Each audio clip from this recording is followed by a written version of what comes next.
Right now, somewhere in your day, you're going to feel it. That itch, that restless pull to check your phone for no reason at all. You call it boredom. You treat it like a problem to solve, but the real answer is far stranger than you think. Your ancestors felt that same itch around a fire, in a cave, 50,000 years ago. And what they did about it built the foundation of everything you call civilization today. Boredom is not a modern disease caused by phones and screens. It is a survival mechanism. Psychologist John Eastwood describes it as the uncomfortable sense that your mind wants to be engaged but cannot find anything worth engaging with. Not laziness, hunger. Your ancestors' brains had just tripled in size compared to earlier hominids. That tissue was expensive to run. Evolution does not build expensive machinery and let it sit idle. So when there was nothing urgent to do, that oversized brain searched for something to chew on.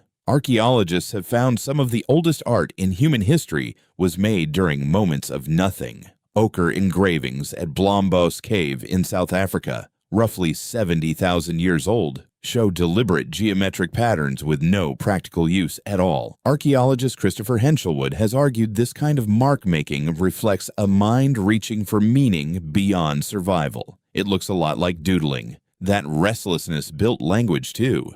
Anthropologist Robin Dunbar has proposed that gossip and storytelling emerged as a way to fill social downtime that grooming once occupied in earlier primates. Idle chatter around a fire was not wasted time. It was social glue, invented because restless minds needed something to do. Here is the twist. Boredom may have been one of the greatest forces behind human innovation. Psychologist Sandy Mann has shown that people who complete a boring task before a creative challenge often perform better on it. Boredom pushes the mind to wander, and wandering is where unexpected connections get made. Picture your ancestors sitting through a long stretch of nothing, twisting fiber into string because their hands needed something to do. String became rope. Rope became nets, snares, clothing. An entire technological chain possibly kicked off by hands that could not sit still. That same restless pressure still lives inside you today. When you feel bored, your brain is not malfunctioning.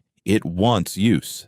The problem is what you feed it. Your ancestor had no easy answer and had to sit with the itch or experiment. You just reach for your phone. Psychologist Timothy Wilson ran a study where people left alone with nothing to do could choose to give themselves a mild electric shock instead. Many chose the shock. Being alone with a restless mind, with no outlet, felt worse than pain. The itch your ancestors turned into art, language, and rope is the same itch you now silence instantly before it ever has the chance to build anything. So tonight, when that familiar itch hits and your hand drifts toward your phone, pause for a second. Ask what your ancestors would have done. They picked up a stone. They started talking. They twisted fiber into something new. The itch has not changed in 50,000 years. Only what you do with it has.